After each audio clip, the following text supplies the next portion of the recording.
Warahmatullahi wabarakatuh.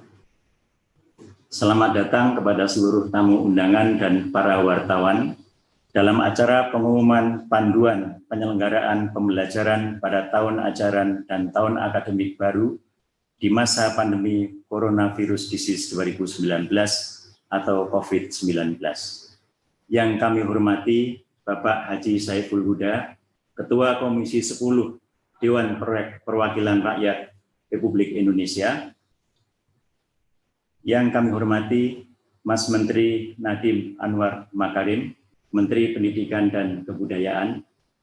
Yang kami hormati Bapak Letjen TNI Doni Monardo, Kepala Badan Nasional Penanggulangan Bencana, selaku Ketua Pelaksana Gugus Tugas Percepatan Penanganan COVID-19 yang akan bergabung bersama kita nanti di sini.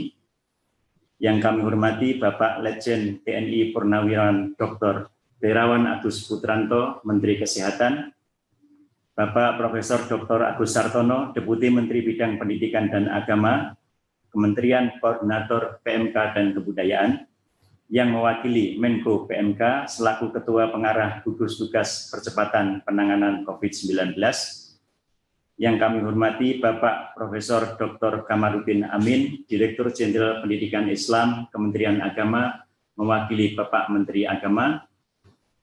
Yang kami hormati Bapak Eko Subowo, Dirjen Bina Administrasi Kewilayahan Kemendagri, mewakili Bapak Mendagri, para pimpinan dan anggota Komisi 10 DPR RI yang kami hormati. Juga para Eselon 1 dan Eselon 2, serta para wartawan dari berbagai media massa. Bapak Ibu yang kami hormati, kesehatan dan keselamatan peserta didik, guru, tenaga kependidikan, keluarga, serta masyarakat menjadi prinsip dan pertimbangan utama pemerintah dalam mengambil kebijakan di bidang pendidikan selama masa pandemi COVID-19. Bapak Presiden Joko Widodo menyampaikan arahan agar penerapan tatanan kebiasaan baru di sektor pendidikan perlu dipersiapkan dengan matang dan tanpa terburu-buru. Sesaat lagi, masing-masing pimpinan kementerian dan lembaga terkait akan menyampaikan informasi tentang kebijakan pemerintah di sektor pendidikan di masa pandemi COVID-19. Selanjutnya, untuk kesempatan pertama, kami persilahkan Bapak Agus Sartono, mewakili Bapak Menko PMK untuk menyampaikan sambutan dan arahan. Kami persilahkan. Assalamualaikum warahmatullahi wabarakatuh. Yang saya hormati Ketua Komisi 10 DPR RI, yang saya hormati Bapak Mendikbud, Bapak Menteri Kesehatan, Bapak Kepala BNPB, Bapak Mendagri yang kami diwakili Pak Dirjen, kemudian Menteri Agama yang diwakili oleh Dirjen Pendis, dan seluruh peserta webinar yang saya hormati. Pertama-tama saya menyampaikan salam hangat dari Bapak Menko PMK, Bapak Profesor Dr. Muhadjir Effendi.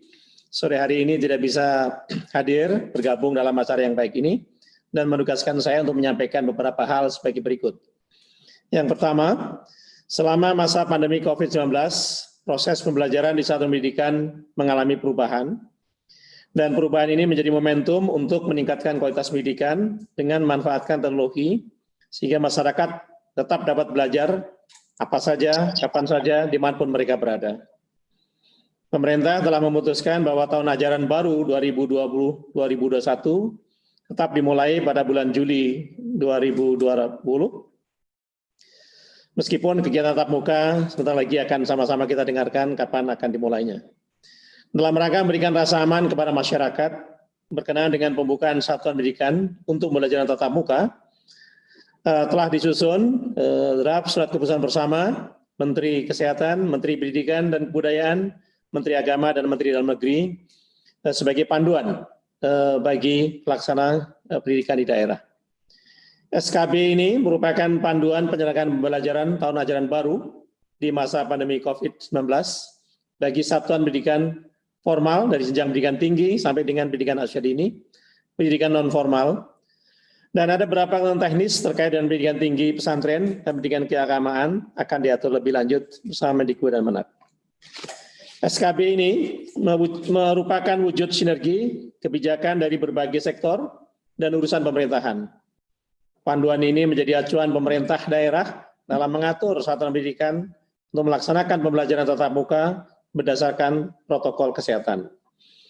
Prinsip pelaksanaan pembelajaran tatap muka adalah mengutamakan kesehatan dan keselamatan bagi semua warga satuan pendidikan. Pembelajaran tatap muka diprioritaskan pada zona hijau dan dimulai dari jenjang SLTA sederajat, SLTP sederajat, dan disusul kemudian jenjang SD dan PAUD. Izin untuk dimulainya pembelajaran tatap muka pada satuan pendidikan harus mengacu pada rekomendasi dari pemerintah daerah, gugus tugas COVID daerah, Kanwil Kemenak, provinsi, ataupun kantor Kemenak kabupaten kota sesuai dengan kewenangannya. Untuk itu, sekali lagi kami ucapkan selamat kepada para menteri yang telah berhasil menyusun kesepakatan SKB 4 menteri sebagai panduan bagi pelaksanaan pembelajaran di satuan pendidikan. Demikian yang dapat disampaikan. Assalamualaikum warahmatullahi wabarakatuh. Waalaikumsalam warahmatullahi wabarakatuh. Terima kasih Bapak Deputi atas sambutan dan arahannya. Ini ada 2 pertanyaan singkat, mohon bisa dijawab secara singkat pula, yaitu bagaimana koordinasi lintas kementerian terkait dengan kesiapan sekolah ini dilaksanakan, kemudian juga bagaimana dalam era ini keefektifan proses belajar mengajar itu bisa diukur. Silakan Pak Deputi untuk menjelaskan secara singkat saja. Terima kasih. Baik, terima kasih. Koordinasi lintas kementerian terkait dengan kapan pelaksanaan pembukaan sekolah dilaksanakan sudah dilakukan beberapa kali melalui berbagai rakor teknis antar kementerian, dan tidak hanya sekolah umum dan madrasah, tetapi kita juga membahas kesiapan pesantren, dan tidak hanya itu juga kita melibatkan stakeholder yang terlibat di situ. Jadi koordinasi dilakukan secara kontinu ya, dan tentu saja di DPR juga ini melibatkan Komisi 10 yang saat ini hadir, Ketua Komisi 10, dan dalam waktu yang lain nanti Kementerian Agama akan koordinasi dengan Komisi 8 RI. Kemudian pertanyaan yang kedua, boleh ditayangkan, Pak Jen?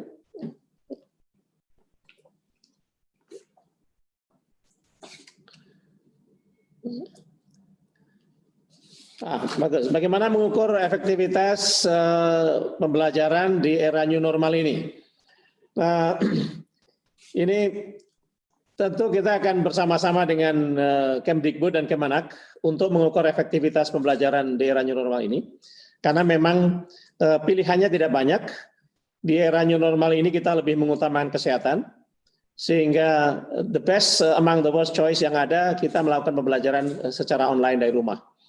Ya, memang kita menyadari bahwa masih ada 46.000 lebih satuan pendidikan yang tidak mendapatkan aliran listrik dan internet, dan itu menjadi tantangan tersendiri bagi pemerintah dan pemerintah daerah untuk di kemudian hari kita memastikan tidak ada lagi blank spot. Tentu dengan dikeluarkannya SKB ini nanti kita akan bersama-sama melihat bagaimana efektivitas pembelajaran di masa COVID-19 ini. Demikian Pak Sekjen.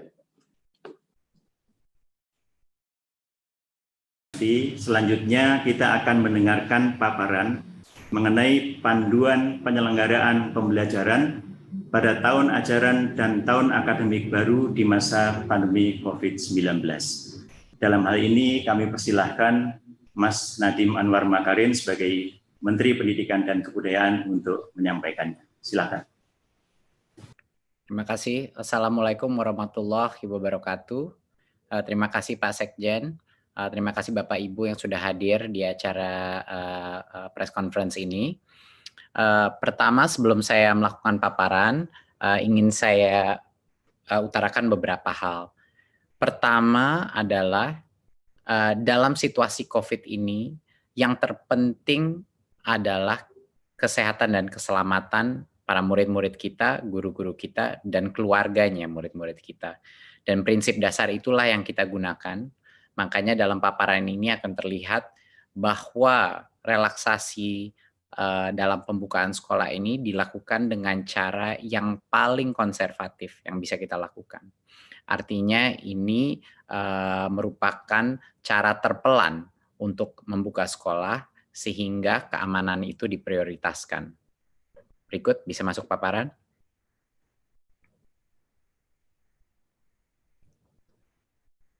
Ya, terima kasih. Berikutnya. Ya, prinsip utama di masa pandemi adalah kesehatan dan keselamatan itu nomor satu. Memang banyak yang dikorbankan dengan adanya sekolah ini belajar dari rumah, banyak yang mungkin tidak kualitas pembelajaran ada yang dikorbankan, dan juga kualitas daripada semua pembelajaran daring pun tidak semuanya sama dan banyak sekali yang mengalami kesulitan. Tetapi di masa pandemi ini, di mana kita masih dalam krisis COVID-19, Kemendikbud mengambil sikap bahwa kesehatan dan keselamatan adalah yang utama. Dan itu akan terlihat dengan strategi kita ke depannya. Berikut. Ya, sekarang kita masuk kepada pendidikan anak usia dini, dasar, dan menengah. Rencana ke depannya. Seperti yang saya telah informasikan sebelumnya, tahun ajaran 2020 dan 2021 itu tidak berubah jadwalnya, tetap saja pada bulan Juli 2020, ya. Tapi jadwal itu tidak berdampak kepada metode apa pembelajaran yang ada, maupun daring ataupun tatap muka. Jadinya kami tidak mengubah kalender pembelajaran, tetapi kita telah mengambil keputusan di Kemendikbud untuk daerah dengan zona kuning, oranye, dan merah, yaitu zona-zona yang telah didesignasikan oleh gugus tugas yang punya resiko COVID dan penyebaran COVID, itu dilarang saat ini melakukan pembelajaran tatap muka di satuan pendidikan.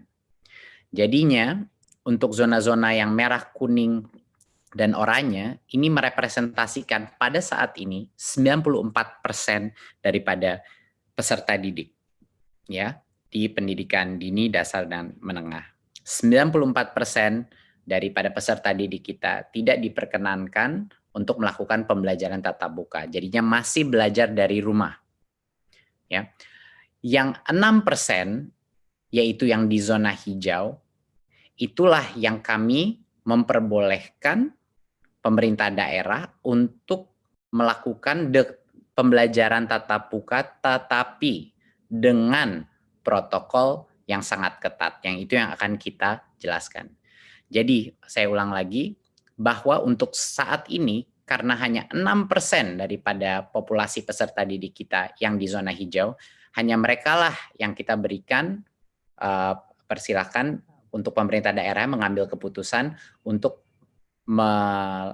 melakukan sekolah dengan tatap muka. Sisanya yang 94% tidak diperkenankan, dilarang karena mereka masih ada resiko penyebaran COVID. Berikutnya. Jadi bagaimana kriteria kita untuk memulai pembelajaran tatap muka? Tentunya dari seperti yang saya paparkan tadi, pertama harus zona hijau, dan itu penetapannya ada di gugus tugas, dan nanti akan diperjelaskan juga dengan kepala gugus tugas apa yang dimaksudkan zona hijau, kuning, dan oranye. Jadi pertama, kabupaten kota itu harus zona hijau. Kedua, Pemda harus memberikan izin, jadi Pemdanya pun harus setuju. Dan yang ketiga, satuan pendidikan telah memenuhi, yaitu sekolahnya telah memenuhi semua checklist dan yang checklist daripada persiapan pembelajaran tatap muka. Pada saat ini semua tiga langkah pertama untuk kriteria pembukaan, sekolahnya boleh mulai pembelajaran tatap muka. Tapi ada satu lagi perizinan yang harus dipenuhi, yaitu orang tuanya murid pun harus setuju untuk anaknya mereka pergi ke sekolah pada saat itu. Jadinya misalnya zona itu sudah zona hijau. Pemda sudah mengizinkan dan satuan pendidikan itu sudah memenuhi checklist-nya. Sekolahnya boleh mulai pembelajaran tatap muka, tetapi tidak bisa memaksa murid yang orang tuanya tidak memperkenankan untuk pergi ke sekolah karena masih belum cukup merasa aman untuk harus ke sekolah. Jadi murid itu pun walaupun sekolahnya mulai tatap muka, kalau orang tuanya masih tidak merasa nyaman, murid itu diperbolehkan masih belajar dari rumah. Jadi itu penting. Kita punya banyak sekali level persetujuan untuk anak atau peserta didik itu bisa masuk ke sekolah. Ya, sekali lagi ini hanya yang zona hijau yang merepresentasikan 6% daripada populasi peserta didik kita. Dan zona hijau ini bisa semakin besar, bisa semakin kecil, tergantung pada designasi daripada gugus tugas. Berikutnya. Untuk sekolah yang sudah memenuhi semua checklist itu pun, yang di zona hijau, kita melakukan tiering daripada mana jenjang yang boleh masuk dulu. Ya. Jadinya untuk bulan pertama, pada saat itu checklist sudah terpenuhi, hanya diperkenankan SMA, SMK, dan SMP. Jadi hanya yang level lebih menengah situ. Jadi SD saat ini belum boleh dipersilakan membuka, harus menunggu 2 bulan lagi. Ya, jadinya untuk yang paling awal pun hanya level SMP ke atas yang boleh. Baru setelah 2 bulan kalau semuanya masih oke dan semua masih hijau, baru boleh SD dan SLB yang mulai dibuka. Ya. Mungkin saya koreksi untuk yang tahap 1 adalah SMA, SMK, MA, MAK, SMTK, SMK, dan lain-lain. Ya. Untuk tahap 2, 2 bulan setelah itu baru boleh SD, ya, MI, dan paket dan SLB. PAUD adalah yang paling terakhir dan baru boleh di bulan kelima kalau zona itu masih hijau. Ya, bulan kelima barulah PAUD boleh memulai belajar dengan tatap muka. Dan kami telah mendapat berbagai macam masukan dan input dari berbagai macam stakeholder dalam masyarakat, dan menurut kami ini adalah cara yang paling pelan dan bertahap untuk memastikan keamanan murid-murid kami. Karena kenapa yang paling muda atau jenjang paling bawah itu kita terakhirkan, itu karena bagi mereka lebih sulit lagi untuk melakukan social distancing, ya, interaksi, apalagi untuk SD dan untuk PAUD. Makanya bahkan itu tempat zona itu sudah hijau, masih kita berikan rentan waktu 2 bulan antara SMP SMA, baru 2 bulan lagi baru SD, baru 2 bulan lagi baru PAUD. Ya. Berikutnya, nah apa yang terjadi sebentar, bisa balik sebelumnya. Mohon dimengerti bahwa pada saat zona hijau itu, kalau zona hijau itu berubah menjadi zona kuning, itu artinya proses ini diulang lagi dari nol. Jadi tidak diperbolehkan belajar tatap muka. Ya, jadi semuanya harus balik lagi belajar dari rumah. Ya, berikutnya. Ya, untuk sekolah dan madrasah yang berasrama, kalau mereka di zona hijau, pada saat ini masih dilarang membuka asrama dan melakukan pembelajaran tatap muka. Pada saat selama masa transisi atau 2 bulan pertama ini masih dilarang karena resikonya lebih rentan karena ada asramanya. Ya, jadi pembukaan asrama dan pembelajaran tatap muka dilakukan secara bertahap pada saat masa kebiasaan baru atau new normalnya. Jadi ini pun ada spesial eksepsi untuk yang berasrama. Berikutnya.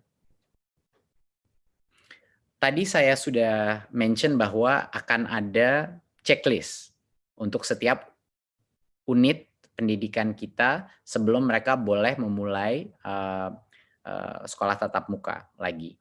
Dan checklist itu adalah tentunya yang pertama, ketersediaan sarana sanitasi dan kebersihan seperti toilet, sarana cuci tangan, hand sanitizer, dan lain-lain. Dan yang kedua adalah ada akses ke fasilitas layanan kesehatan di sekitarnya, itu sangat penting. Ketiga adalah wajib memakai masker, ya. Dan keempat, termogan untuk mengecek temperatur suhu siswa dan guru yang masuk. Dan yang kelima adalah beberapa aturan atau protokol kesehatan mengenai kalau ada peserta didik yang mungkin punya kondisi medis atau lagi sakit, itu tidak diperkenankan untuk masuk. Bahkan kalau keluarganya ada yang sakit atau flu, anak itu tidak diperkenankan masuk. Dan guru dan orang tua yang punya resiko komorbiditas juga sebaiknya tidak masuk dulu ke sekolah, ya, apakah itu diabetes atau hipertensi dan lain-lain komorbiditasnya. Ya. Dan yang terakhir adalah checklist yang terakhir, harus ada kesepakatan dengan Komite Satuan Pendidikan, ya, untuk melakukan pembelajaran tatap muka. Jadinya harus ada komunitas persetujuan musyawarah bahwa sekolah itu terbuka. Dan itu akan kita masukkan sebagai bagian dari checklist ini. Jadinya banyak sekali checklistnya untuk bisa memulai pembelajaran tatap muka. Protokol ini sesuai dengan protokol kesehatan yang kami dapatkan dari Kemenkes, dan kami bekerja sama dengan Kemenkes untuk memastikan protokol kesehatan ini sudah align atau dengan arah yang sama dengan standar Kementerian Kesehatan. Dan kami juga ingin memastikan bahwa satuan pendidikan ini melakukan persiapan dengan Dinas Pendidikan dan Kanwil kantor Kemenak juga, ya, di masing-masing. Walaupun mereka belum zona hijau, tapi sebaiknya untuk mengerti protokol ini dan untuk preparasi sebaiknya dimulai dari sekarang untuk berkoordinasi untuk persiapannya. Berikut. Ya. Jadi salah satu hal yang terpenting tadi kita sudah mention mengenai masa transisi. Jadinya pada saat itu sekolah, misalnya di bulan Juli di zona yang hijau di satu kabupaten ingin memulai, dia sudah semua checklist sudah terpenuhi dan dia memulai pembelajaran tatap muka. Tapi tidak bisa normal dulu. Selama 2 bulan pertama dia buka, ada berbagai macam restriksi yang kita akan lakukan. Yang terpenting adalah dalam kondisi kelasnya. Yang tadinya peserta didik rata-rata itu 28-30 anak per kelas, untuk 2 bulan pertama maksimal 18 peserta didik per kelas. Ini untuk pendidikan dasar dan menengah. Ya, jadinya sekitar kapasitasnya setengah atau 50%, sekitar 50% daripada kapasitas normal. Jadi secara otomatis sekolah ini yang melalui masa transisi ini harus melakukan proses shifting, ya, harus ada shifting. Dan kami memberikan kebebasan bagi unit pendidikan untuk menentukan seperti apa mau shiftingnya, per harian, per mingguan, angkatan kelas atau apa. Tapi dipastikan bahwa hanya boleh maksimal di dalam kelas 18 peserta didik untuk pendidikan dasar dan menengah. Dan untuk SLB jaga jarak minimum 1,5 meter. Itu 1,5 meter adalah suatu social distancing aturan untuk semua jenjangnya, ya. Tapi untuk SLB maksimal 5 peserta didik per kelas. Dan PAUD jaga jarak 3 meter dan maksimal 5 peserta didik per kelas. Itu pun pada saat kalau PAUD kan masih sampai tercepat pun baru 5 bulan dari sekarang di zona yang hijau.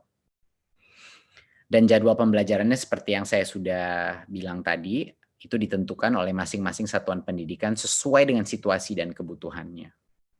Ya, jadi walaupun masuk sekolah kapasitas pun dibagi, ya, jadi sekitar 50% kapasitas yang diperbolehkan masuk. Dan ini selama 2 bulan pertama. Ya, baru setelah 2 bulan masih hijau, tidak ada masalah, sudah benar-benar mengenal protokol yang baru boleh new normal, di mana lebih banyak peserta yang boleh masuk sekolah. Berikutnya. Oke. Tentunya ada beberapa lagi, tentunya menggunakan masker itu masih pada saat masa transisi dan akan dilanjutkan pada saat masa new normal, bahkan setelah 2 bulan pun masih harus. dan juga kondisi-kondisi lain seperti komorbiditas dan kriteria kesehatan, protokol kesehatan dari Kemenkes semuanya harus dijaga. Berikutnya. Berikut. Ya. Pada saat masa transisi ini, semua aktivitas di mana anak-anak itu bercampur, berinteraksi antara kelas, itu tidak diperbolehkan. Jadi selama masa transisi ini, hanya boleh masuk ke kelas langsung pulang. Jadinya aktivitas seperti kantin, di mana anak-anak dari berbagai macam kelas berkumpul, itu tidak diperkenankan selama 2 bulan pertama. Juga kegiatan olahraga dan ekstrakurikuler itu belum diperbolehkan selama masa transisi. Ya, dan aktivitas-aktivitas lain, kegiatan belajar mengajar seperti KBM itu belum diperbolehkan pada saat masa transisi. Jadi esensinya adalah prinsipnya apapun aktivitas-aktivitas yang perkumpulan sifatnya atau yang mencampur antara satu kelas dan kelas lain itu belum diperbolehkan dalam masa transisi ini. Berikut. Ya. Jadi selama masa COVID ini, kami di Kemendikbud ini adalah suatu kebijakan yang telah kita keluarkan sebelumnya, tapi ini sekedar mengingatkan bahwa kami sudah membuka seluruh dana BOS untuk semua kebutuhan protokol kesehatan seperti cairan, sabun pembersih, pembasmi kuman, dan lain-lain. Dan untuk pembelajaran jarak jauh pun juga bisa dipergunakan untuk beli kuota, paket data, baik buat guru maupun peserta didik. Dari sisi pembayaran honor pun yang sebelumnya ada berbagai macam restriksi, ya kami telah merelaksasi penggunaan honor dari BOS juga untuk menggunakan pembayaran guru honorer yang tercatat di Dapodik, ya, yang tadinya butuh NUPTK, sekarang tidak butuh NUPTK untuk menerima karena dalam kondisi krisis ini harus diberikan fleksibilitas karena kesejahteraan guru, terutama di situasi di mana ekonomi ini sangat menurun, ini sangat penting, ya. Dan juga yang tadinya ada batas 50% daripada dana BOS bisa digunakan untuk pembayaran honor, ketentuan itu pada saat masa COVID ini kita lepas. Jadinya boleh lebih dari 50% untuk dibayar untuk honor karena situasi ekonomi juga. Berikutnya.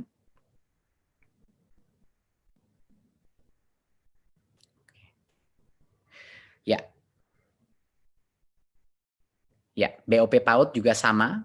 Ya, alokasinya bisa digunakan untuk berbagai macam pembelajaran jarak jauh maupun juga untuk protokol kesehatan. Sesama juga yang tadinya honor itu hanya untuk transport pendidik, sekarang untuk pembiayaan honor pendidik bisa digunakan BOP PAUD sehingga lebih fleksibel, tidak hanya digunakan untuk transport, biaya transport pendidik.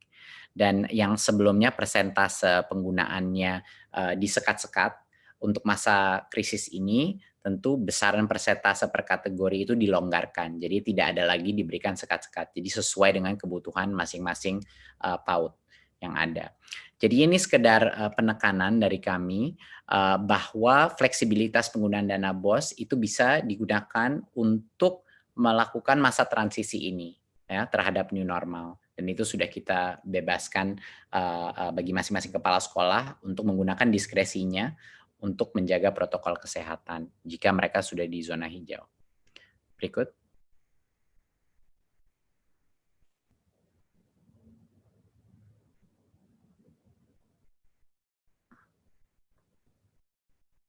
Oke. Sedikit mengenai pendidikan tinggi. Berikut. Ya. Tahun akademik pendidikan tinggi tetap dimulai bulan Agustus 2020. Ya, tetapi pembelajaran di perguruan tinggi di semua zona masih dilakukan secara daring, jadi masih online, belum belajar tatap muka, belum masuk. Dan alasannya adalah universitas juga punya potensi mengadopsi belajar jarak jauh lebih mudah daripada pendidikan menengah dan dasar. Jadinya untuk saat ini karena keselamatan adalah yang nomor 1, saat ini semua perguruan tinggi masih melakukan secara online sampai kalau ke depannya mungkin kebijakan yang berubah, tapi untuk saat ini belum berubah. Jadi masih melakukan secara daring, ya. Jadi itu adalah keputusan dari Kemendikbud pada saat ini. Tapi ada yang namanya aktivitas prioritas. Ya, aktivitas prioritas itu adalah aktivitas yang sangat berhubungan dengan kelulusannya mahasiswa yang sulit sekali dilakukan secara daring. Contoh, penelitian di laboratorium untuk skripsi, tesis, dan disertasi. Biasanya ini adalah small group ataupun individu, project-project individu. Dan seperti tugas laboratorium, praktikum, studio, bengkel, dan hal-hal seperti ini yang butuh mesin, butuh peralatan, dan lain-lain. Kalau ini aktivitas prioritas yang berdampak kepada kelulusan siswa, masing-masing pemimpin perguruan tinggi diperbolehkan untuk mengizinkan aktivitas mahasiswa datang ke kampus hanya untuk aktivitas prioritas itu yang berhubungan dengan kelulusannya. Kenapa kita perbolehkan ini? Karena kita tidak ingin mengorbankan potensi daripada setiap mahasiswa untuk lulus pada saat ini, karena itu akan menciptakan berbagai macam masalah lainnya. Tetapi pembelajaran masih dilakukan secara online. Jadi ya masih tidak diperkenankan untuk melakukan kuliah tatap muka.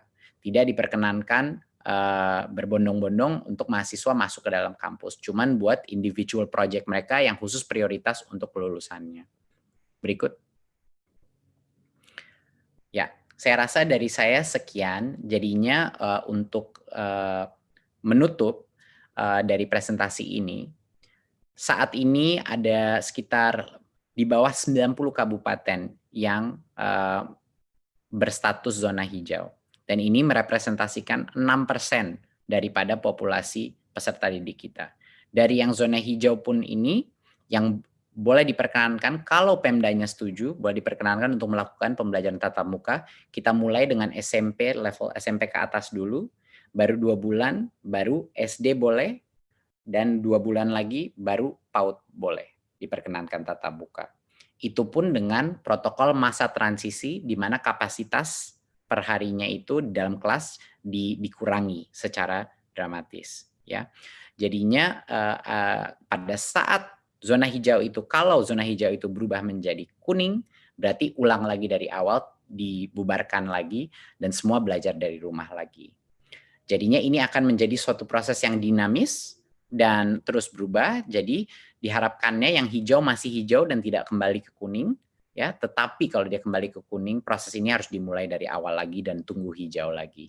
Jadi ini adalah keputusan dari bukan hanya Kemendikbud, tapi dari berbagai macam kementerian yang ada di sesi ini. Dan menurut kami ini adalah suatu metode relaksasi yang paling konservatif dan paling mengutamakan keselamatan siswa, siswi, guru, dan keluarga peserta didik Indonesia. Terima kasih. Wassalamualaikum warahmatullahi wabarakatuh. Assalamualaikum warahmatullahi wabarakatuh. Terima kasih Mas Menteri atas paparannya yang sangat jelas. Selanjutnya ada 3 pertanyaan untuk Mas Menteri. Beberapa sudah dijelaskan. Tapi karena masyarakat memandang ini sangat penting dan mereka sangat hati-hati, ada pertanyaan ini. Yang pertama adalah bagaimana menyikapi kondisi jika di daerah tertentu sekolah sudah diperbolehkan menyelenggarakan pembelajaran tatap muka, namun ada orang tua siswa yang keberatan anaknya masuk sekolah karena takut terpapar corona. Apa kebijakan Kemendikbud dalam hal ini? Silakan, Mas Menteri. Ini pertanyaan yang sangat baik. Jadinya keputusan akhir bahwa peserta didik itu masuk sekolah apa tidak, itu adalah di tangannya orang tua. Jadi walaupun sekolah itu membuka untuk pembelajaran tatap muka, sekolah itu tidak bisa memaksa orang tua untuk yang tidak nyaman untuk anaknya pergi ke sekolah. Jadinya keputusan terakhir itu masih di orang tua. Ya. Untuk sekolahnya membuka, keputusannya ada di kepala sekolah, di Pemda, dan kepala sekolahnya pun harus melakukan musyawarah dengan komite sekolah. Tapi setelah itu boleh sekolahnya melakukan tatap muka.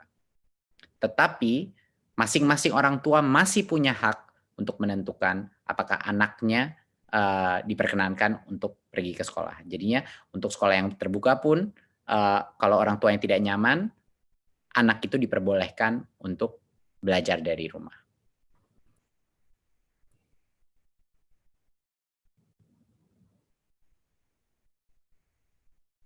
Di daerah zona hijau, apakah ada bantuan ke sekolah-sekolah untuk biaya menyiapkan sarana dan prasarana untuk melaksanakan protokol kesehatan, terutama di daerah yang kondisi perekonomian masyarakatnya menengah ke bawah?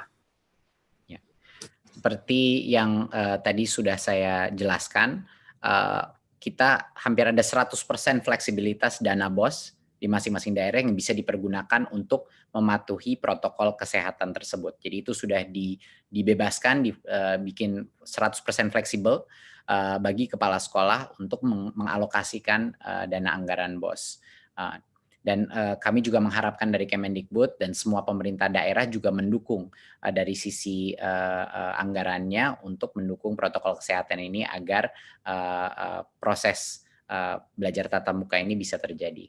Jadi harapan ini adalah suatu inisiatif yang gotong royong antara pusat, daerah, dan berbagai macam lintas kementerian. Masih ada satu pertanyaan lagi, yang ketiga, yaitu banyak orang tua khawatir akan penularan COVID-19 sehingga meminta sekolah dibuka kembali pada bulan Desember 2020. Hal ini dikuatkan dengan rekomendasi Ikatan Dokter Anak Indonesia. Bagaimana tanggapan Kemendikbud?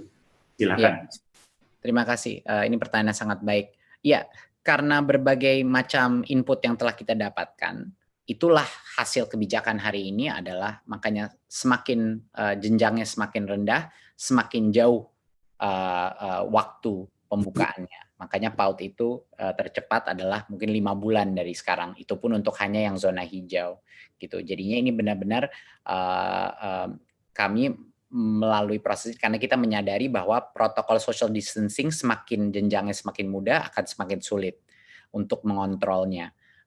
Bukan cuma buat pemerintah, bahkan di dalam bagi guru pun akan sangat sulit mengontrolnya, terutama buat PAUD ya. SD pun pasti juga tidak mudah. Jadinya kami ingin melakukan ini sepelan mungkin dengan tiering sistem seperti itu. Dan seperti yang sudah saya utarakan sebelumnya, bahkan yang tatap muka pun dengan kapasitas yang sangat di bawah normal. Jadinya semua sekolah yang memulai masa transisi harus melakukan shifting terhadap ini. Jadi harapannya dengan ini paling tidak untuk daerah-daerah di mana zonanya hijau mulai ada pembelajaran new normal yang terjadi, tapi pada saat situasi berubah menjadi lebih negatif itu kembali lagi kepada belajar dari rumah.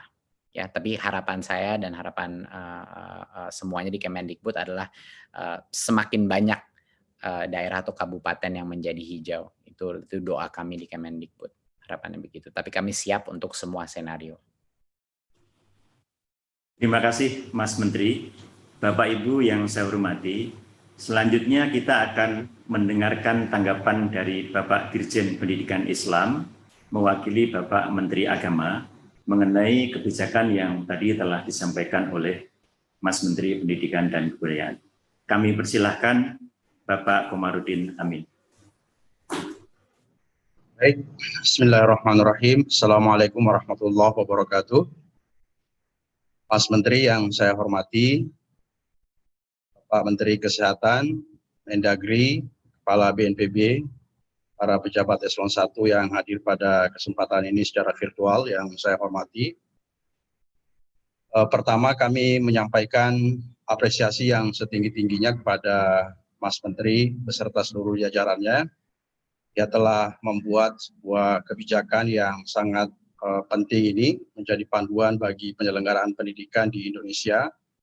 Dan Kementerian Agama tentu menjadi bagian yang tidak terpisahkan, karena Kementerian Agama juga mengelola pendidikan mulai dari PAUD sampai perguruan tinggi, pendidikan formal dan juga non-formal bahkan informal. Oleh karena itu kami sepenuhnya mendukung dan setuju terhadap apa yang telah dipaparkan oleh Mas Menteri tadi.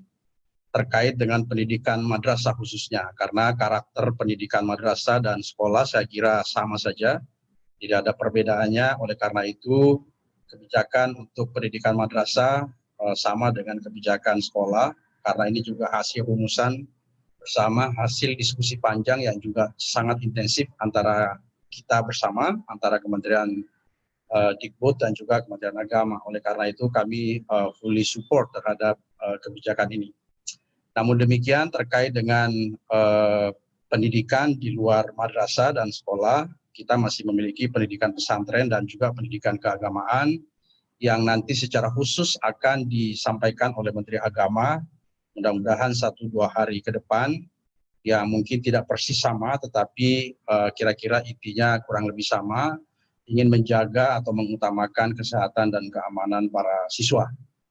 Karena itu, terima kasih sekali lagi, salam hormat dari Menteri Agama kepada Mas Menteri dan kepada seluruh jajarannya, dan juga Pak Prof. Agus Sartono, Deputi PMK, atas kerjasama, atas kerja keras yang telah menghasilkan sesuatu yang sangat penting untuk menjadi panduan kita bersama. Sekali lagi Pak Sekjen, terima kasih. Insya Allah mudah-mudahan ini kebijakan yang tepat dan bermanfaat untuk pendidikan Indonesia di masa pandemi. Terima kasih. Assalamualaikum warahmatullahi wabarakatuh.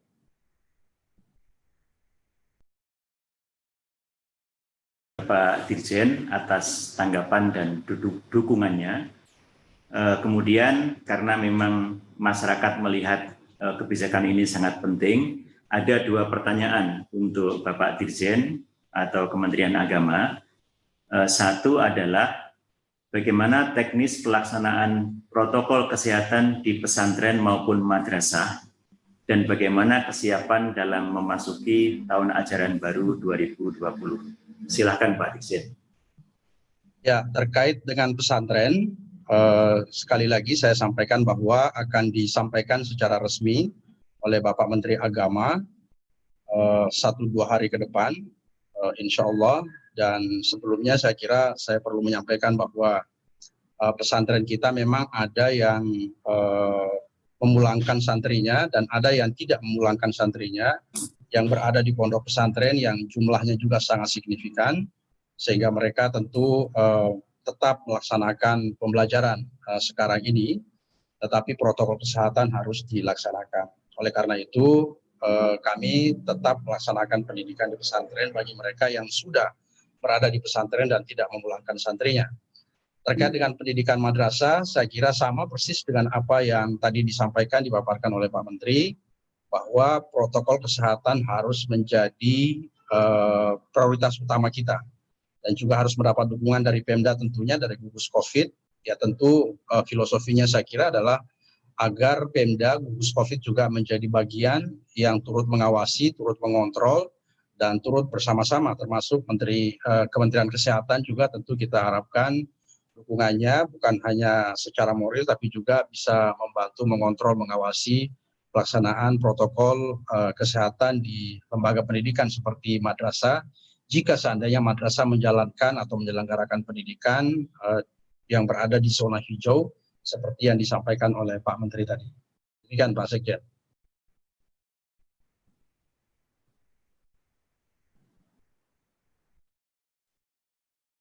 Satu pertanyaan lagi, yaitu mengenai apa imbauan kepada orang tua dalam mendampingi anak belajar dari rumah, terutama bagi siswa di pesantren dan madrasah, dan bagaimana pelaksanaan pembelajarannya di zona hijau. Silakan Pak Dirjen.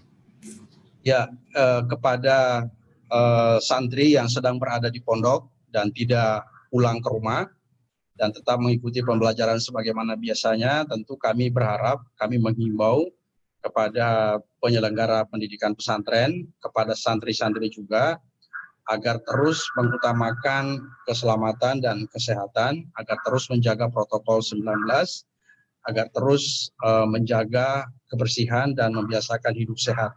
Saya kira ini pesan yang harus kita sama-sama sampaikan kepada seluruh masyarakat kita. Kepada santri-santri dan kepada siswa-siswi madrasah dan pondok pesantren yang sedang berada di rumah, ya kami menghimbau agar orang tua berpartisipasi, terlibat engage dalam membina, mengarahkan anak-anak kita. Meskipun misalnya tidak bisa semaksimal ketika sedang berada di sekolah atau di madrasah, tetapi pembinaan akhlak, pembinaan karakter, hubungan komunikasi dengan orang tua, saya kira hal yang harus harus utamakan, harus terus dilanjutkan, dikerjakan oleh orang tua agar keberadaan anak-anak kita di rumah tidak mengurangi akumulasi intelektualitasnya dan juga terutama pembinaan akhlaknya, pembinaan moralnya, sehingga keberadaannya insya Allah tetap bermanfaat dan juga tetap berkontribusi untuk membangun, membina atau mendidik anak-anak kita di rumah. Terima kasih Pak Sekjen. Terima kasih Bapak Dirjen. Bapak Ibu peserta webinar yang saya hormati, kita melihat bahwa aspek kesehatan adalah terpenting. Oleh karena itu berikutnya kita akan mendengarkan penjelasan dan arahan dari Bapak Menteri Kesehatan, dan untuk itu kami persilahkan Bapak Menteri Kesehatan, Bapak Agus Putranto untuk menyampaikan penjelasannya.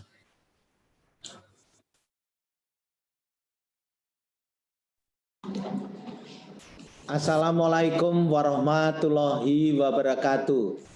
Waalaikumsalam warahmatullahi wabarakatuh. Selamat sore, salam sejahtera buat kita semua. Salam, Om Swastiastu, Namo Buddhaya, salam kebajikan.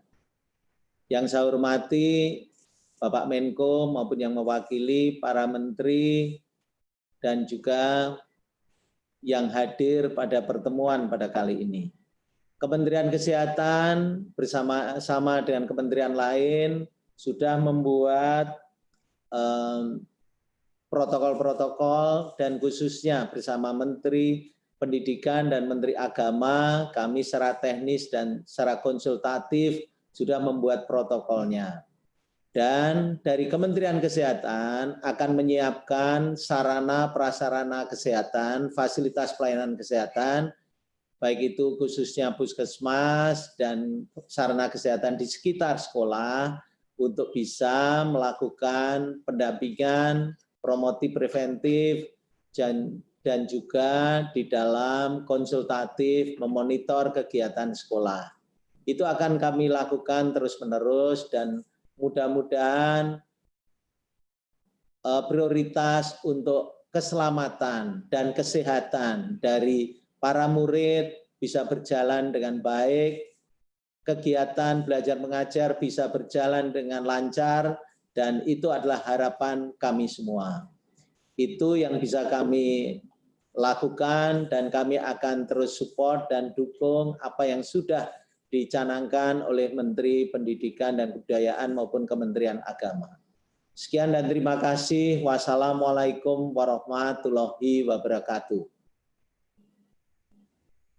Wabarakatuh.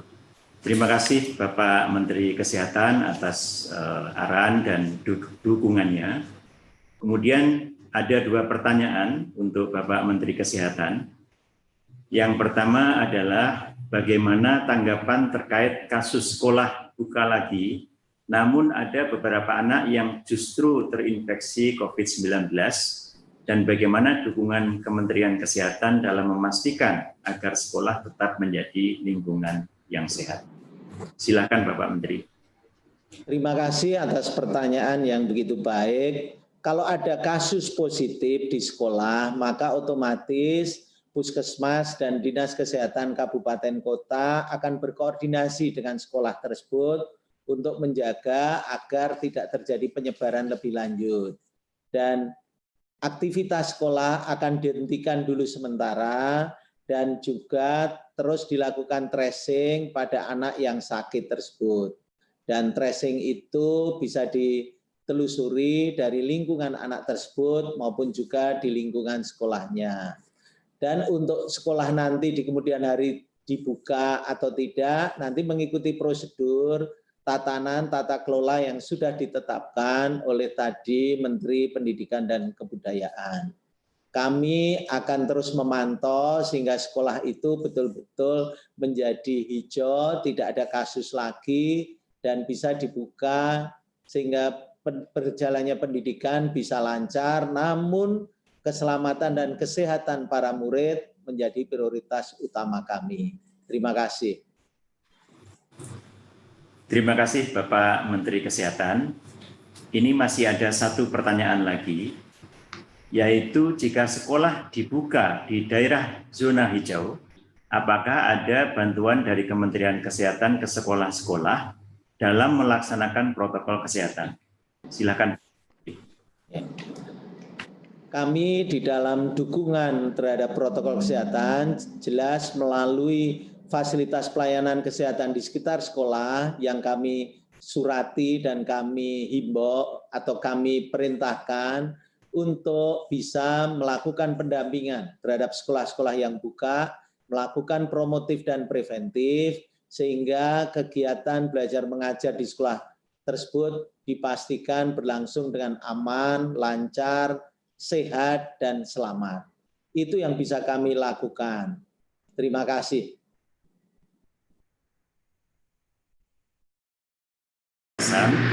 Dan juga jawaban terhadap pertanyaan-pertanyaan dari media.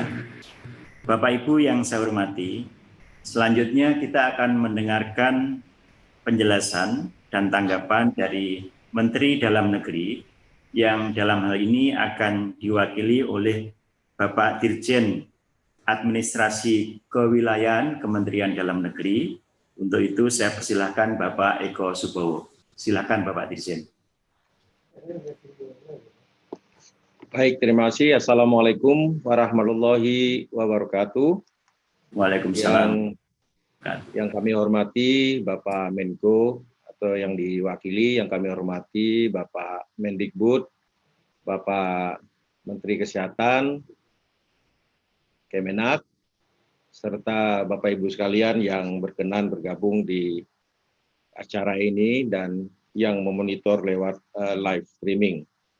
Pertama-tama kami menyambut baik atas diterbitkannya surat keputusan bersama oleh Menteri Pendidikan dan Kebudayaan, Menteri Agama, Menteri Kesehatan, dan Menteri Dalam Negeri terkait dengan panduan penyelenggaraan pembelajaran pendidikan pada tahun ajaran dan tahun akademik baru di masa pandemi COVID-19.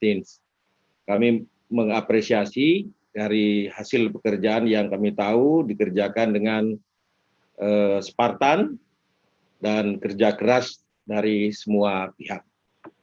Kemudian Bapak Ibu sekalian yang kami hormati, kami perlu menyampaikan bahwa pemberlakuan daripada pedoman ini sangat bergantung kepada kondisi dan kriteria di tiap zona yang ditentukan. Saat ini zona yang diperkenalkan adalah memang zona hijau untuk dimulai pelaksanaan pemberlakuan pedoman ini. Namun demikian, dalam setiap zona pada hakikatnya ketentuan umum atau protokol umum yang harus dilakukan adalah pakai masker, jaga jarak, dan cuci tangan.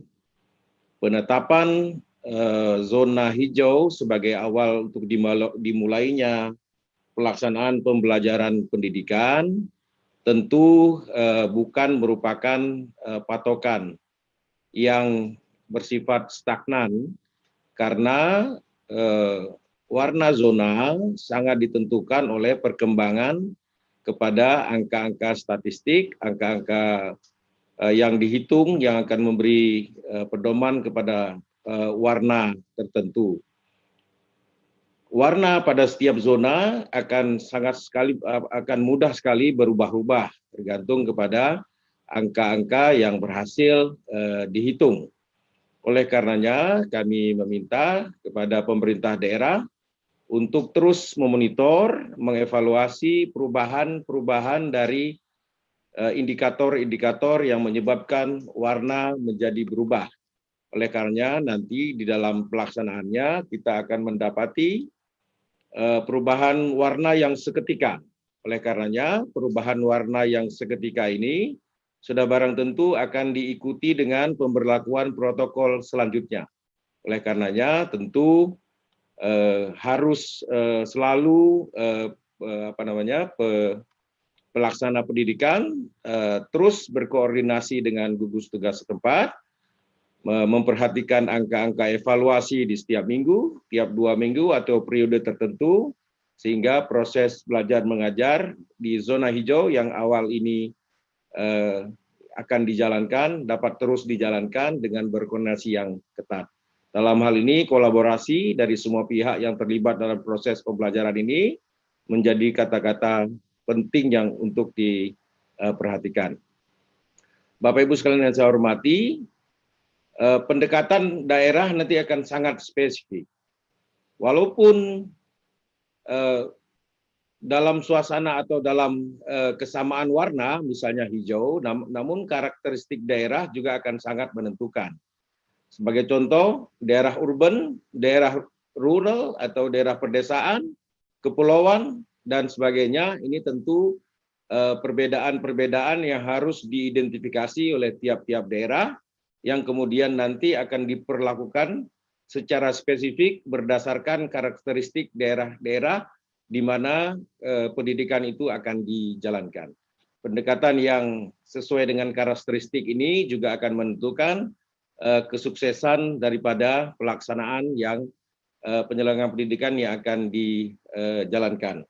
Oleh karenanya, pemerintah daerah sudah waktunya untuk melakukan simulasi-simulasi pada setiap tahapan pendidikan, karena tiap zona tadi yang dijelaskan oleh Menkes ada 2 bulan, tentu cukup bagi Pemda memiliki waktu untuk melakukan simulasi-simulasi, sehingga dengan simulasi yang kita lakukan, maka protokol-protokol yang disiapkan ini dapat berjalan dengan lancar. Kementerian Dalam Negeri juga akan terus memonitor perkembangan serta mengasistensi kepada pemerintahan daerah.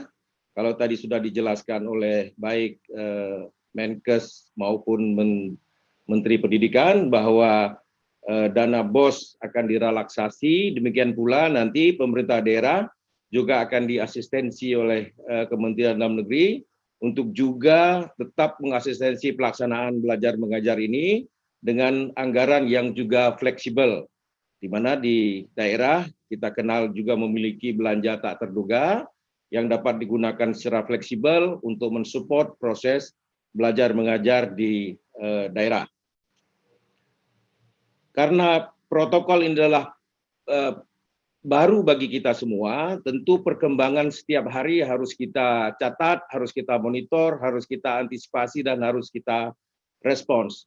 Kita akan memperoleh pelajaran setiap hari dari kejadian pandemi ini, dan pelajaran hari ini atau kejadian hari ini menjadi bahan belajar untuk kita buat besoknya. Oleh karenanya, perubahan yang kita hadapi ini kiranya dapat membuat proses belajar menjadi terkoreksi setiap hari mengikuti perkembangan yang terjadi. Oleh karenanya perkembangan yang cepat harus bisa diantisipasi oleh pemerintah daerah, terutama juga oleh penyelenggara pendidikan di tiap-tiap daerah. Bapak Ibu sekalian yang kami hormati, untuk menutup tanggapan ini kami akan menyampaikan seperti puisi, ya, untuk mengapresiasi kerja bersama ini, yaitu anak usia dini cenderung tidak mengetahui, anak usia tinggi kadang tidak peduli. Sosialisasi menjadi kata kunci. Ketidaktahuan membahayakan diri, ketidakpedulian membahayakan orang lain. Pengaturan telah kita beri, namun tetap butuh asistensi. Konsultasi bisa dilakukan setiap hari. Kalau tidak percaya diri, tentu jangan memaksa diri. Semuanya membutuhkan kata kunci, yaitu kolaborasi. Mungkin kita tidak akan bisa berlari, tapi paling tidak kita tidak pernah berhenti. Terima kasih. Assalamualaikum warahmatullahi wabarakatuh. Waalaikumsalam warahmatullahi wabarakatuh. Terima kasih Bapak Dirjen atas tanggapan, dukungan, dan penjelasannya, serta khususnya terhadap pantun yang dibacakan. Selanjutnya ada 2 pertanyaan untuk Bapak jelaskan. Pertama adalah bagaimana skenario untuk memastikan protokol kesehatan dapat berjalan baik dengan melibatkan agen masyarakat seperti Posyandu, dan bagaimana koordinasi pemerintah pusat dan daerah dalam memastikan protokol kesehatan ini diterapkan. Silakan Bapak Dirjen. Baik. Yang pertama, kami akan meminta seluruh komponen yang ada di masyarakat, bukan saja komponen formal yang ada di penyelenggaraan pemerintahan, tapi juga lembaga-lembaga non-formal untuk bekerja sama dalam rangka memonitoring proses belajar mengajar di masa pandemi ini. Kita akan meminta Posyandu untuk bekerja, kemudian juga ada UKS untuk bekerja, kami juga akan nanti meminta kepada PKK untuk membantu, termasuk juga Dharma Wanita, kita akan juga membantu, serta bekerja sama dengan seluruh relawan yang saat ini sudah terdaftar banyak sekali untuk membantu di sektor pendidikan. Untuk penegakannya juga kami nanti akan memerintahkan kepada Satuan Polisi Pamung Praja untuk terus memberikan penegakan hukum, serta sektor-sektor lain yang memungkinkan membantu dalam proses belajar ini.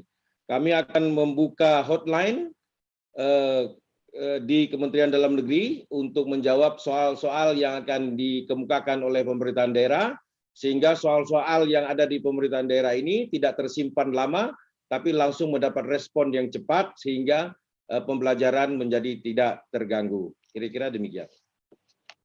Terima kasih Bapak Dirjen. Kemudian ada 1 pertanyaan lagi, yaitu apa dukungan yang diberikan Kementerian Dalam Negeri dalam menjembatani ke pemerintah daerah, khususnya dalam mempersiapkan sekolah-sekolah di daerah memasuki era kebiasaan baru atau new normal. Silakan Bapak Dirjen. Ya, di samping surat atau keputusan bersama ini menjadi pegangan yang utama, kami nanti juga akan mengeluarkan beberapa petunjuk teknis yang sekiranya diperlukan oleh pemerintahan daerah untuk memperlancar pelaksanaan bagi beberapa ketentuan yang dirasa belum cukup. Namun jika dirasa cukup, nanti kami akan membantu mengasistensi pelaksanaannya. Di samping itu juga, kami akan menggelontorkan kira-kira 2.000-an video yang merupakan protokol kesehatan yang telah dihimpun oleh Kementerian Dalam Negeri melalui lomba inovasi kegiatan adaptasi dengan tatanan baru, di mana sudah terkumpul 2.000-an video, dan ribuan video ini menjadi alat belajar yang efektif. Daripada membaca pedoman yang cukup tebal, barangkali untuk beberapa pihak, menonton video 1-2 menit, barangkali akan memberikan gambaran bagaimana tatanan baru ini kita laksanakan, dan apa yang harus kita jalankan, dan apa juga yang harus kita hindarkan. Mudah-mudahan ribuan video yang nanti akan kita gelontorkan ini dapat membantu memberikan pemahaman yang cukup bagi masyarakat, sehingga proses kehidupan baru dalam tatanan baru ini dapat berlancar dengan lancar dan kita terhindar dari mara bahaya. Terima kasih. Bapak Dirjen atas jawaban-jawaban, kemudian juga paparan serta dukungannya. Mohon maaf tadi ada sedikit mengenai nama, jadi terima kasih Pak Dr. Safrizal ZA atas paparan dan dukungan dari Kementerian Dalam Negeri. Bapak Ibu peserta webinar yang saya hormati, selanjutnya kita akan mendengarkan paparan dari Bapak Kepala BNPB selaku Ketua Pelaksana Gugus Tugas Percepatan Penanganan COVID-19. Untuk itu kami persilahkan Bapak Letjen Doni Monardo. Kami persilahkan. Terima kasih Pak Sesjen. Assalamualaikum warahmatullahi wabarakatuh. Waalaikumsalam warahmatullahi wabarakatuh. Dan salam sejahtera untuk kita semuanya. Menjelang maghrib, kami langsung saja, yang saya hormati Pak Menteri Pendidikan dan Kebudayaan, Bapak Menteri Kesehatan, Pak Sesjen, dan yang mewakili kementerian dan lembaga. Tadi sudah sangat panjang lebar dan sangat detail yang disampaikan oleh Bapak Menteri Nadiem Makarim. Dan menurut kami dari gugus tugas, langkah-langkah yang telah disiapkan oleh Kementerian Pendidikan dan Kebudayaan adalah sebuah langkah yang selama ini memang menjadi penekanan Bapak Presiden Jokowi, yaitu harus penuh kehati-hatian. Dan semuanya harus diperhitungkan dengan seksama, dengan kematangan yang sangat komprehensif, sehingga kita bisa mengantisipasi segala risiko yang mungkin akan ditimbulkan. Kami pada dasarnya sudah sangat sependapat dengan langkah-langkah yang telah disusun oleh Kementerian Pendidikan dan Kebudayaan.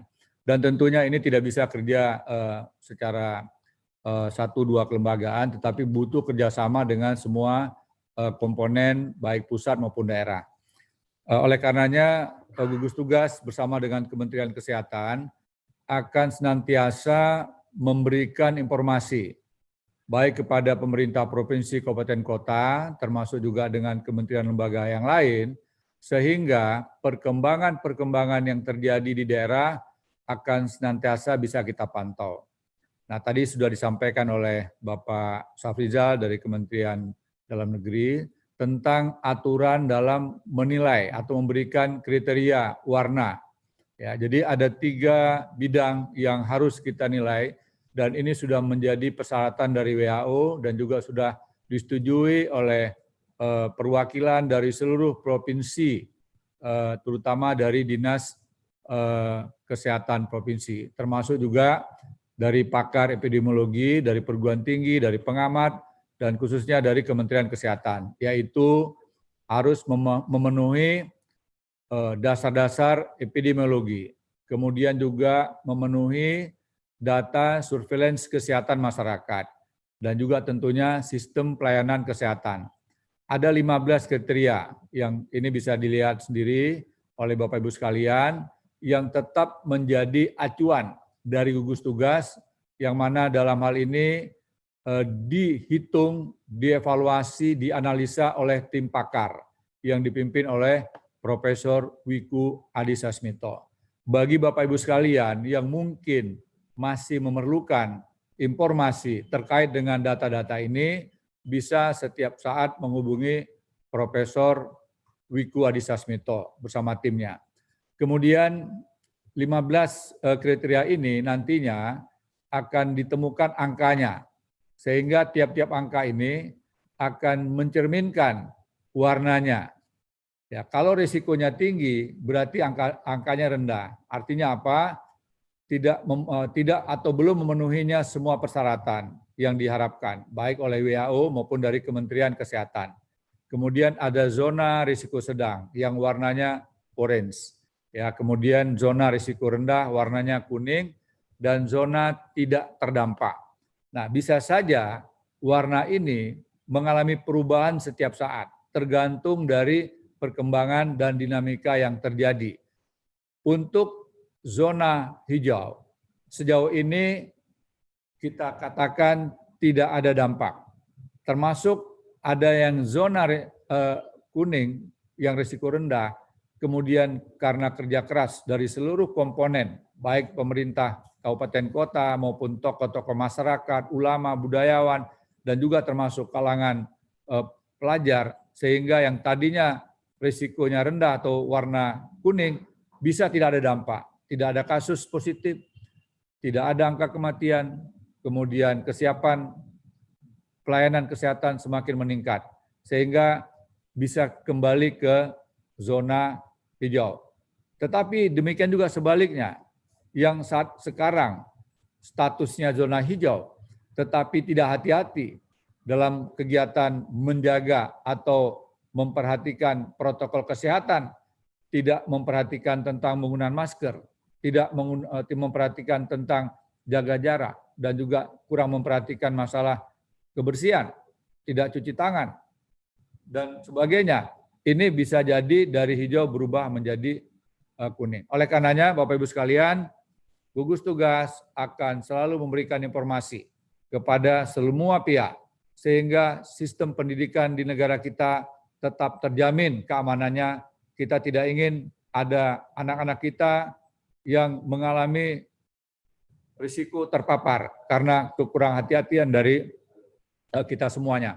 Oleh karena sekali lagi, komitmen kita adalah membuka pendidikan, memulai kegiatan tatap muka di tempat yang paling aman, yaitu daerah yang tidak ada dampaknya.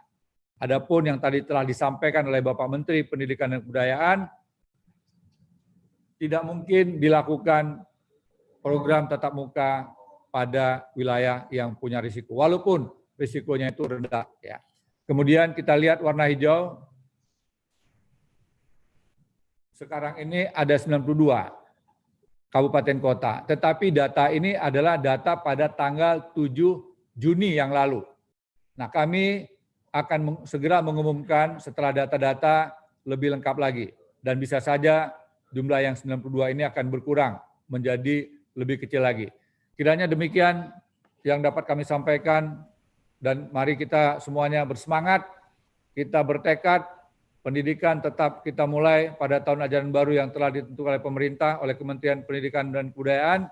Kita doakan anak-anak kita semuanya tetap bisa belajar dengan tenang, baik di rumah maupun di bangku sekolah, terutama di daerah yang hijau, dan tetap selamat. Indonesia menjadi lebih profesional dalam pendidikan, lebih maju, dan bangsa kita menjadi bangsa yang lebih cerdas dan dapat meningkatkan kualitas pendidikan pada waktu yang akan datang. Demikian, wassalamualaikum warahmatullahi wabarakatuh.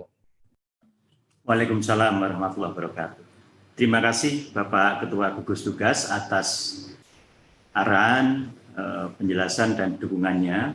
Kemudian perkenankan kami menyampaikan 2 pertanyaan dari media. Pertama adalah bagaimana menjamin zona hijau tetap hijau saat PSBB dilonggarkan, karena di beberapa kasus ada zona hijau yang kemudian berubah menjadi zona kuning.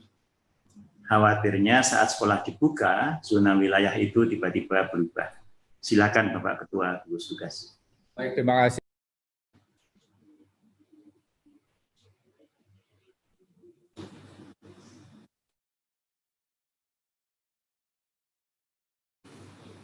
Mute ya. Dan ini perlu kita berikan apresiasi. Mudah-mudahan jumlah 92 ini tidak berkurang menjadi lebih rendah lagi.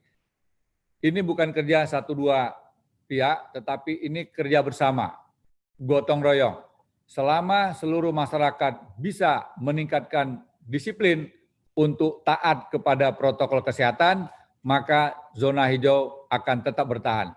Tetapi manakala upaya-upaya untuk meningkatkan disiplin mengalami pengendoran, bisa jadi zona hijau berubah menjadi zona kuning. Sekali lagi, Pak Sekjen, potensi untuk kembali ke zona dari kuning ke hijau pun bukanlah pekerjaan yang mudah. Oleh karenanya, kerja keras, kemudian kerjasama sangat penting. Kunci dari keberhasilan untuk mempertahankan zona hijau adalah yang pertama disiplin kepada protokol kesehatan, yang kedua disiplin kepada protokol kesehatan, dan yang ketiga disiplin kepada protokol kesehatan. Demikian Pak Sekjen.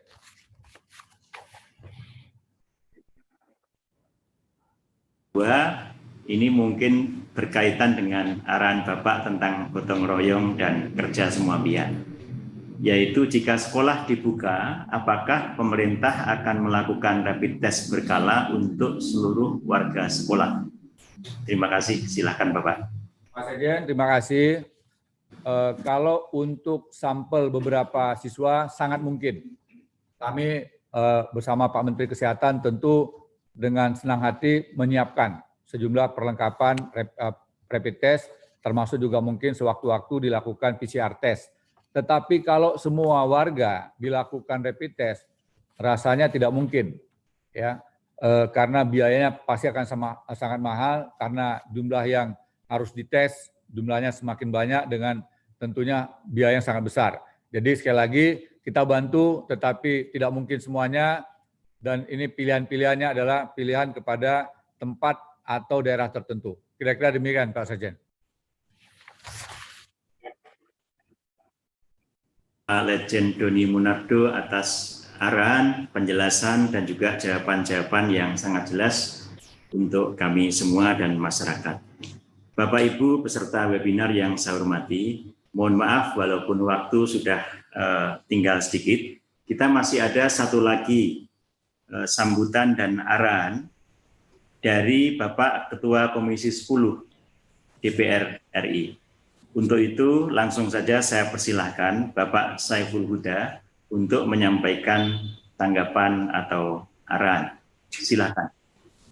Terima kasih Pak Sekjen, Pak Ainun. Assalamualaikum warahmatullahi wabarakatuh.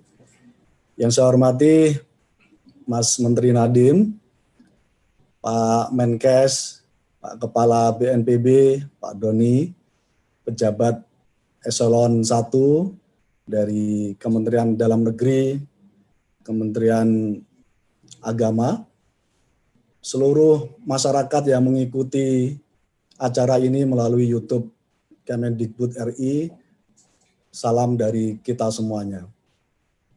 Pertama, atas nama Komisi 10, kami mengapresiasi setinggi-tingginya atas SKB yang sudah susah payah dikeluarkan oleh 4 kementerian. Semoga ini bisa berkontribusi bagi kebaikan kita, khususnya dunia pendidikan dalam menghadapi masa pandemi COVID-19 ini. Yang kedua, terkait dengan panduan pembelajaran yang sudah diskemakan oleh Kemendikbud, kami ingin memberikan beberapa catatan. Dalam panduan pembelajaran ini belum memuat secara detail menyangkut soal bagaimana kurikulum beradaptasi terhadap masa pandemi COVID ini. Tentu keluhan dari stakeholder pelaku pendidikan perlu kita dengar, Mas Menteri Nadiem. 3 bulan pelaksanaan PJJ dengan masih berbasis kurikulum yang padat konten, menjadikan orang tua, anak-anak sekolah, guru juga mengalami kerumitan. Karena itu kami mendorong atas nama Komisi 10 DPR RI supaya dalam panduan pembelajaran masa pandemi COVID-19 ini dirumuskan ulang terkait dengan perbaikan kurikulum era pandemi COVID yang adaptif terhadap situasi terutama pembelajaran jarak jauh. Catatan yang ketiga yang ingin kami sampaikan, yang kedua mohon maaf, menyangkut soal kami mohon dipastikan oleh Kemendikbud penambahan kuota PIP dan KIP kuliah pada tahun 2020 dan 2021 supaya anak-anak muda Indonesia dapat mengenyam pendidikan secara baik, dapat belajar baik di tingkat SD, SMP, dan SMK, dan SMA, dan termasuk anak-anak muda Indonesia bisa berkuliah. Saya menyebutnya skema penambahan PIP dan KIP ini bagian dari social safety net bidang pendidikan. Karena itu, kita akan dorong supaya penambahan kuota PIP dan KIP kuliah bisa terlaksana pada tahun 2020 dan 2021. Catatan kami yang ketiga, Bapak Ibu sekalian yang saya hormati, kami ingin memastikan kembali terkait dengan relaksasi UKT. Kami minta supaya ini bisa terlaksana dan terimplementasi dengan baik, terkait dengan relaksasi, peringanan, bahkan penurunan UKT, uang kuliah tunggal ini betul-betul bisa terlaksana di setiap kampus seluruh Indonesia. Karena itu kami mendorong supaya Kemendikbud membuat task force khusus untuk secara berkala melakukan supervisi, evaluasi terhadap kampus-kampus yang belum secara maksimal melaksanakan relaksasi terhadap UKT ini. Bapak Ibu yang saya hormati, yang keempat, kami mendorong supaya Kemendikbud punya peta kebutuhan pendidikan di masing-masing daerah. peta kebutuhan pendidikan ini menyangkut soal berapa banyak sekolah yang belum mempunyai infrastruktur terhadap akses internet, sementara pelaksanaan pembelajaran jarak jauh harus tetap dilaksanakan. Peta kebutuhan pendidikan yang kedua menyangkut soal berapa banyak sekolah yang tadi juga dipertanyakan oleh masyarakat yang belum mampu mengadakan alat-alat kesehatan dalam rangka untuk menerapkan protokol kesehatan di sekolah-sekolah yang masuk pada zona hijau, yang pada konteks ini dana BOS tidak dimungkinkan untuk dipakai dalam pengadaan alat-alat kesehatan dalam melaksanakan protokol kesehatan. Catatan kami yang kelima, Bapak Ibu yang saya hormati, ini menyangkut soal bantuan terhadap sekolah dan kampus yang ketika mengalami pandemi COVID ini tidak bisa melaksanakan penyelenggaraan pendidikan belajar PJJ. Banyak sekolah swasta dan kampus swasta yang kolaps karena menghadapi pandemi COVID ini. Di luar skema BOS, kami berharap ada kebijakan khusus dari Kemendikbud, termasuk berkolaborasi maksimal terhadap Pemda-Pemda untuk memberikan uluran tangan terhadap sekolah-sekolah swasta dan kampus-kampus swasta yang mengalami kolaps menghadapi pandemi COVID ini. Yang terakhir, catatan kami mendorong supaya Kemendikbud secara reguler, secara proaktif terus melakukan koordinasi, konsolidasi, dan kolaborasi dengan pemerintah daerah melalui Dinas Pendidikan tingkat provinsi dan tingkat kabupaten. Karena Dinas Pendidikan inilah yang mempunyai otoritas dan fungsi terkait dengan penyelenggaraan pendidikan di daerah. Saya merasa seluruh panduan pembelajaran yang tadi sudah disampaikan oleh Mas Menteri Nadiem baru akan terlaksana dengan baik ketika dinas bisa menyelenggarakan secara maksimal konsolidasinya dengan sekolah-sekolah yang ada di daerah masing-masing, baik SD, SMP, SMA, Madrasah Ibtidaiyah, Madrasah Tsanawiyah, dan Madrasah Aliyah. Demikian Bapak Ibu sekalian yang bisa kami sampaikan. Sekali lagi, semoga catatan dari Komisi 10 DPR RI ini menjadi bagian dari utuh dari panduan pembelajaran di masa-masa yang akan datang. Assalamualaikum warahmatullahi wabarakatuh. Waalaikumsalam warahmatullahi wabarakatuh. Terima kasih Bapak Ketua Komisi 10 DPR RI atas catatan-catatan dan masukan-masukannya yang baik. Selanjutnya ada dua pertanyaan. Pertama adalah bagaimana dukungan kepada pemerintah dalam penerapan tahun ajaran baru 2020 di era memasuki kenormalan baru. Silakan Bapak Ketua. Terkait dengan ini saya kira seperti apa yang tadi sudah kami sampaikan, supaya anak-anak muda kita masih bisa berjalan maksimal, kami berharap bisa bersekolah dan bisa berkuliah. Program PIP dan KIP kuliah supaya bisa diakses sebanyak-banyaknya untuk anak-anak Indonesia. Dengan cara ini, kita berharap masa pandemi COVID ini memberikan kegembiraan bagi siswa dan bagi calon mahasiswa ketika bisa bersekolah dan bisa kuliah karena mendapatkan bantuan dari program PIP dan KIP kuliah. Terima kasih. Selanjutnya untuk pertanyaan kedua, bagaimana pandangan DPR RI dengan kebijakan pemerintah tentang pembelajaran tatap muka di zona hijau dan pembelajaran dari rumah untuk daerah yang masih masuk kategori kuning, oranye, dan merah. Silakan. Kami mendukung sepenuhnya apa yang tadi sudah ditetapkan oleh SKB 4 Menteri ini menjadi bagian utuh dari sikap Komisi 10 DPR RI. Bahwa Di zona hijau kita izinkan untuk terlaksananya pendidikan tatap muka. Untuk zona merah, kuning, orange, supaya tetap dilaksanakan pembelajaran di rumah.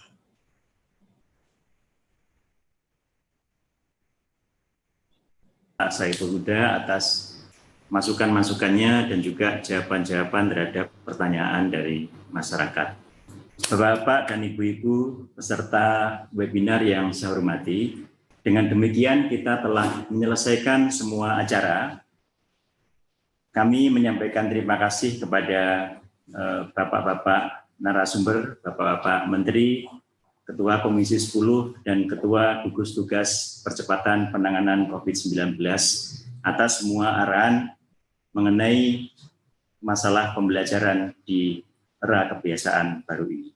Semoga kita semua sehat dan segera dapat menyelesaikan masalah COVID-19. Terima kasih. Apabila ada yang kurang dan khilaf dalam membawakan acara ini, saya mohon maaf. Wassalamualaikum warahmatullahi wabarakatuh.